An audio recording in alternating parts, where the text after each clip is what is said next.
The following podcast is a production of the network. Check us out on bicbp-radio.com. What's going on, everybody? Welcome to a brand new episode of Shot Takes, brought to you by Hats, Tats, and Stats. I, as always, am EZD Derek Jazz, right there in the middle of the screen on my chest, because this is the way. I am here. It's been a month. God, I suck at this. It has been a month since I dropped this. All right, since I dropped an episode of Shot Takes, and I promise to those on the Sports Host Network, where this is done exclusively for, that I will be better about this. First and foremost, as you've played along, you can notice that the beard is coming along nicely. So awesome news for me on that. Oh God, the Super Bowl, it was good. A lot of people, it's interesting every year, and this, I'm going to start this. I didn't have this one written down. I have, if you look, I got some notes here for myself to keep myself on point. And I can tell you this seems to happen every year where we have a very potent, or two potentially very potent offenses going into a Super Bowl, and then coming out of it, people are like, oh, that was boring. Oh, that sucked. I'm starting to wonder what people are expecting, because Tampa Bay had incredible defense. I mean, their defense was a top defense in the league. I don't know if they were top 5, top 10, whatever, but they were good. Probably the best defense on the NFC side. And if you look at the teams that came through, the good defenses got beat in the AFC. The Browns defense is no slouch. The Colts defense is no slouch.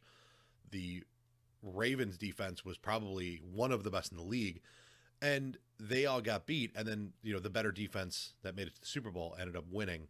But when teams play good defense, it seems that the take is that the game sucks or the game is boring. And that, to me, that's not the case. You look at what happened and how it went down, and I'm just I'm confused. I'm what do you want? Short of a 54-51 football game, what do you want? That being said, first and foremost, I am, and always have been, a Tom Brady hater. And butts can be big. I have to give my man some props on this one. At 43 years old, he went 21 for 29 for 201 yards, 3 touchdowns, and no picks in a Super Bowl, with his highest passer rating ever in a Super Bowl. I don't buy the hype that Brady is not a system quarterback. If you look at the team, if you look at some of their offensive production, there was a very easy and noticeable change around week 9 that opened up their offense a little bit more. And that addition was Antonio Brown playing the slot. Antonio Brown, not so long ago, before he, got frostbite and did a bunch of drugs and kicked people and hit people and whatever the hell else he did in that long, drawn-out extravaganza of life, he was one of the best receivers in the league. And now he's number 3 on this team. That's not a bad problem to have when the former debatable best overall wide receiver in the league is now your slot guy. That's hard to argue with.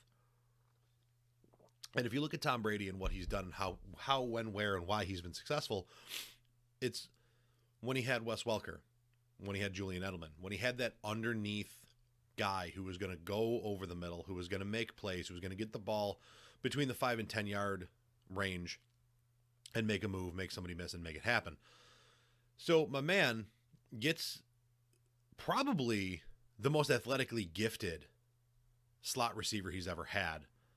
And all of a sudden that offense starts to click, and they go on a pretty decent winning streak near the end there. It was a lot of good stuff. A lot of good things started to happen, and you start to look at it and you stop questioning so much whether it's the system. No, they started giving him that underneath route that he is used to and that he has used his entire career, almost as good, if not better, than anybody else ever has. And then you put, Ronald Jones started running the ball better. Fournette started running the ball better. Defenses started to creep up, and it opened up the deep passing game. So is it a system thing? No, but when you take something from the old system that worked really well, and it's one of the best things that you do as a quarterback, and you make teams respect it, they took their shots, a lot of shots deep downfield earlier in the season, and then it didn't work because teams could play a little bit deeper, and they didn't have to respect anything underneath. They didn't have to respect, Gronk. It came out, Gronk was supposed to be doing sprints and stuff like that, and he would go out on a Monday, record all his sprints for the week by just changing shirts, changing pants, putting a different hat on, like different times a day, so on and so forth, and then send them in every day sporadically throughout the week. Like, oh yeah, here's my Tuesday sprints, but I did them yesterday. You didn't find that out until the Super Bowl. And you wonder why it took him a while to get in shakes. And then, you file him in above the other two guys that they already had over there. And, so your top tight end's not getting the looks that you'd expect. Your running backs Fournette didn't start out the way people thought he was going to start out. And you were taking your deep shots and teams could play defense on you. Well, now the other two facets that, the good tight end and the underneath play comes in, the running games comes in, and it opens up the deep stuff. So do I believe that Brady is not a system quarterback? No. But do I have to give him props on this? Absolutely. I mean, to put up your statistically the best game you've ever played in the Super Bowl when you're 43, I got to tip my hat to you, man. I really do. So now that that's out of the way, there's some things here from the end of the NFL season that I'm going to get out of the way. First and foremost, there's absolutely no worse thing to me. There's no more bad take than blaming the referees for an entire game. Now, there are points where you can blame referees for things. An umpire blowing a call that cost you a perfect game, you can blame the referee for that one.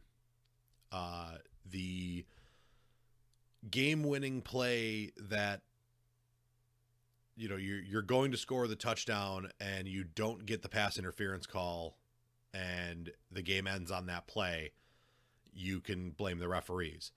But it could be said that if you shouldn't have let it come down to that, you can probably go back in time and find something that your team did that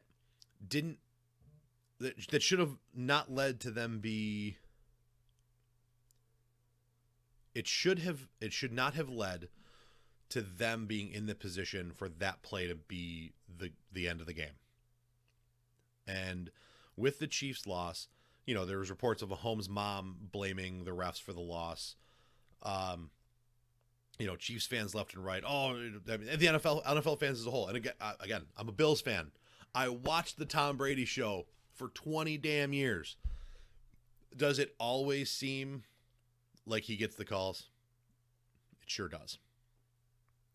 Can you turn around and say, a defensive back going and getting in his face and pointing a finger gets a penalty, but then Brady following him back to the field and getting back in his face doesn't get a flag? Can you make an argument that those things are biased? Yes, you absolutely can. You know what's not biased, though?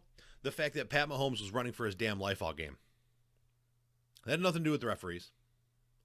The fact that you can put up picture after picture after picture, highlight after highlight after highlight of the Chiefs secondary being very, very sticky. Sticky is a football term used to describe probably a little bit too much contact in today's day and age. Back in the day, it was great. It was great coverage. Back in the day, that was how you played coverage. You were all over the dude, and as long as you weren't impeding him from catching the football in a very distinct and physical manner, it didn't get called. Nowadays, it's called pass interference or holding or illegal contact every time. And when it doesn't get called, your defense looks really good. Circa how the number 26 or something, whatever they were, pass defense in the league, looked like world beaters against the Buffalo offense. And then early in the game, 2-3 illegal contact and pass interference calls against a very good offense for the Bucs.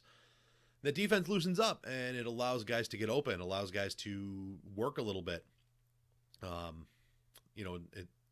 As a Bills fan, I could sit there and say we didn't get those calls and that's why we lost.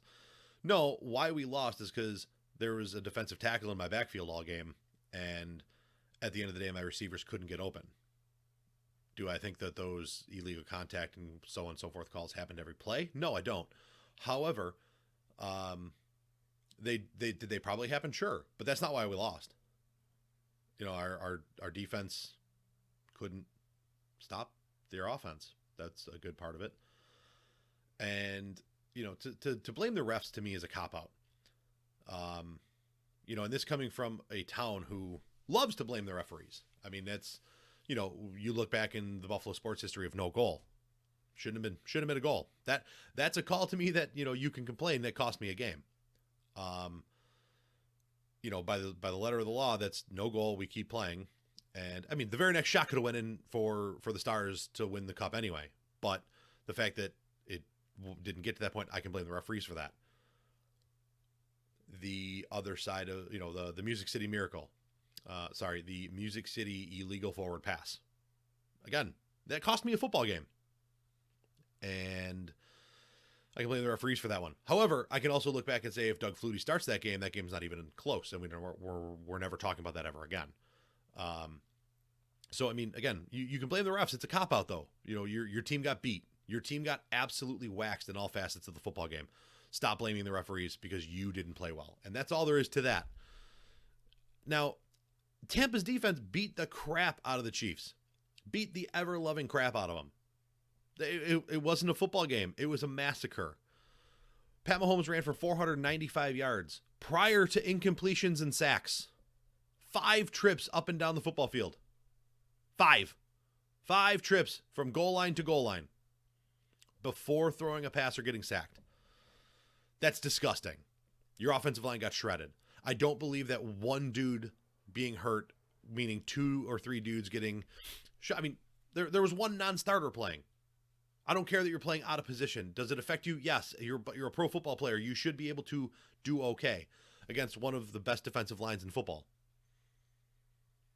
Maybe you'll struggle. That is a good defensive line. I don't know if you can find a front four that is more fierce than that. Not right now. The Ravens come close. But having one dude go down cannot mean your offensive line goes from fantastic, one of the best in the league, to Swiss cheese. It shouldn't happen that way. Although maybe you just found every single guy in that offensive line went undrafted, and now they're very, very high ranked. That offensive line is very high ranked right now.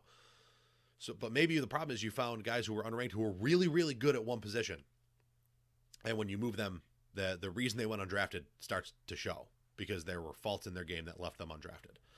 I don't know. I could be wrong. But if you look at what the Tampa defense did, it looked a lot like what the Buffalo defense tried to do 2 weeks prior. The big difference was those front four. Between JPP, Barrett, Vita Vea, and Ndamukong Suh, they dominated the front. The front four. The front four dominated that football game. The difference between the Bills game with the Chiefs and the Bucs game with the Chiefs was that. That was 100% what happened. They got in Mahomes' face. Mahomes had little to no time.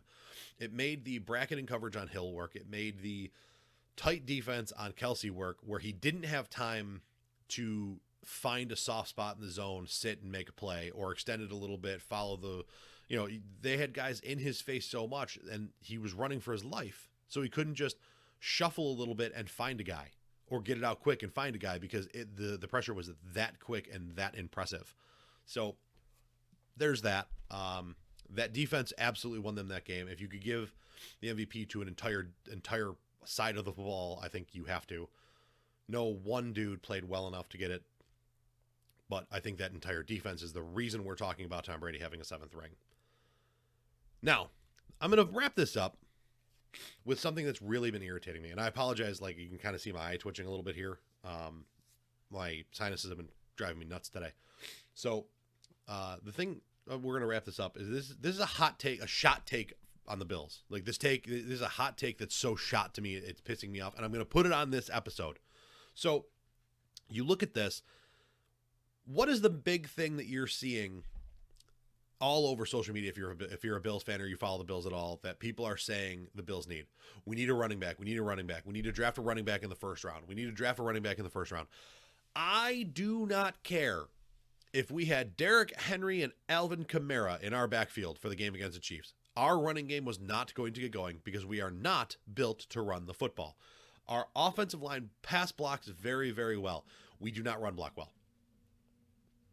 So when we're talking about making adjustments and fixing the team for next year and improving the team for next year, what did we just talk about? What was the X factor against Pat Mahomes? A strong defensive line.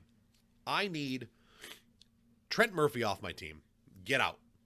I want J.J. Watt on my team so he can work on the other side of Jerry Hughes, who I think has one more good year in him. He can work with A.J. Epinesa, with Ed Oliver, with Harrison Phillips, with all of these dudes that are young, talented players. And, he's also that dude that can go in there on third down and make plays like a madman and take over a game for me.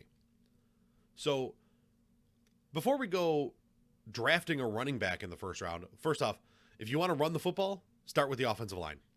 As an offensive lineman, I don't care how good your running back is if the blocking's not there. Period. End of conversation. So stop talking to me about running backs. Second, look at the teams who won. The Titans. The best running back in the NFL this year. Statistically speaking, the best running back in the NFL. Lost in the wild card weekend. The two teams that played in the Super Bowl had the 19th and it was like the 16th and the 19th, or the 19th and the 21st ranked running backs. Like their number one guy, Edwards-Helaire. And no, it wasn't Fournette during the season. That elite running back, that stud running back that everyone wants. He was not the leading rusher for the Bucs. It was Jones. Stop talking to me about running backs. Fix the offensive line. We'll figure it out. Drives me nuts. We are not a running team. We are not built to run the football. So if you want to run the football, you have to get a couple mauling interior guards. I think our tackles are okay. I think they're just fine. Morse doesn't suck. But if you want to get rid of Morse, find a mauling guard and move Feliciano to center. And maybe we can run the football a little bit. But again, I don't want to be the Titans. I don't want to be the team that hands the ball off and, oh crap, now we're playing from behind, so we got to throw, and we're not throwing. I want to put up 50 a game. Give me all the 50 burgers.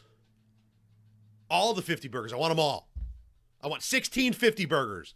And if I go 800, it's because I have problems on defense. I have a defensive head coach. I don't think that's ever going to be a thing. So put 50 on the board every game and win by 30 points every week. That's what I want. You don't do that by running the football. You want proof? The best 1-2 punch in the NFL. Kareem Hunt and Nick Chubb. Why did the Browns end up losing that game?